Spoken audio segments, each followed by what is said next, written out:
Mom, I'm going upstairs to do my homework. It's always Mr. Bullet, screwing up my weekends.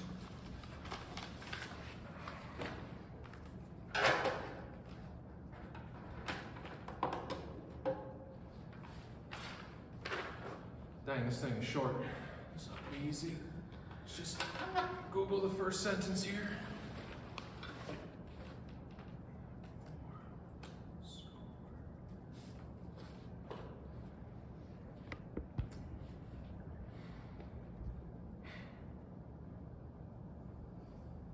Fourscore and 7 years ago, our fathers brought forth on this continent a new nation, conceived in liberty and dedicated to the proposition that all men are created equal.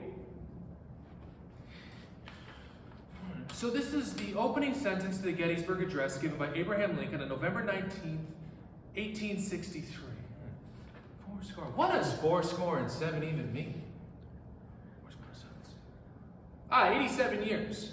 So, 87 years. 87 years before 1863 would be 1763 plus 13, 1776. 1776? Isn't that when we issued the Declaration of Independence and America became like a thing?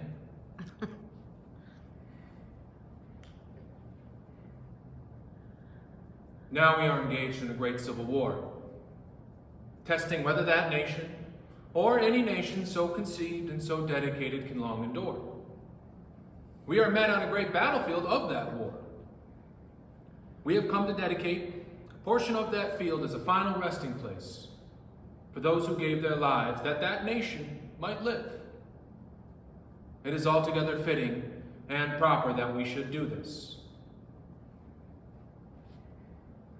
I mean, have there been other nations built or conceived on the idea that all were created equal before the United States? Wait, how can Lincoln say that this nation was conceived on the idea that all were created equal when our founding fathers, as Mr. Bullock taught us, had enslavement? I mean, that just doesn't make any sense.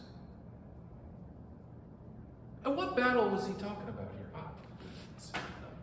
Lincoln gave this speech to dedicate the Soldiers' National Cemetery in Gettysburg, Pennsylvania, a cemetery created for the casualties of the Battle of Gettysburg, the bloodiest battle of the Civil War with 23,000 Union casualties in just 3 days, and is what many historians consider to be its turning point. 23,000, dang. You know, there was almost 23,000 people at the Mets game the other day.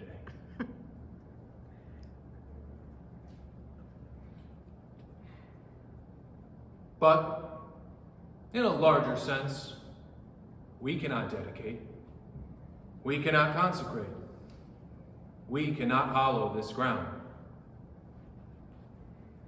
Now, what does consecrate even mean?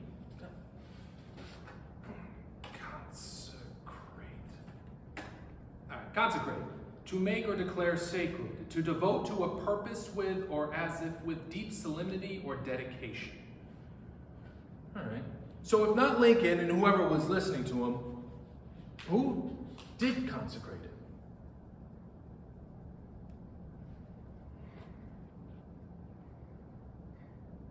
The brave men, living and dead, who struggled here have consecrated it far above our poor power to add or detract. The world will little know, nor long remember what we say here. But it can never forget what they did here. Okay. Dang, that Lincoln was a humble fellow. So,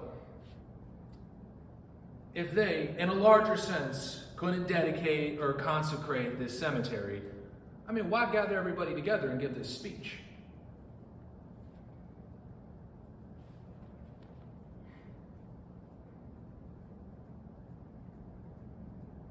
It is for us, the living, rather, to be dedicated here to the unfinished work which they who fought here have thus far so nobly advanced. It is rather for us to be here dedicated to the great task remaining before us, that from these honored dead we take increased devotion for which they gave the last full measure of devotion, that we here highly resolve that these dead shall not have died in vain, and that this nation, under God, shall have a new birth of freedom, and that government of the people, by the people, for the people, shall not perish from the earth. Damn, that's a speech. Hey Mom, I'm coming down for dinner.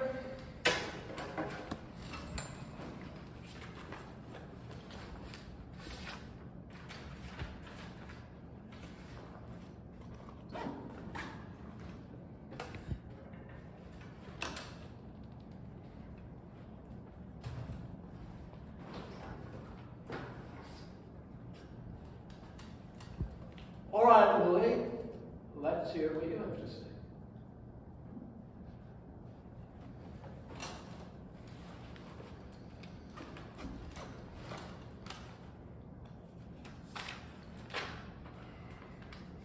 It's a tough speech, Mr. Bullock.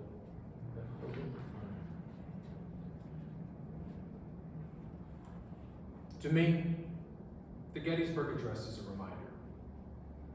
A reminder that the United States is an ongoing experiment that's aiming at an ideal. And like any good experiment with a lofty goal, it requires constant refinement and improvement. And that job or cost is borne by both service members and civilians alike.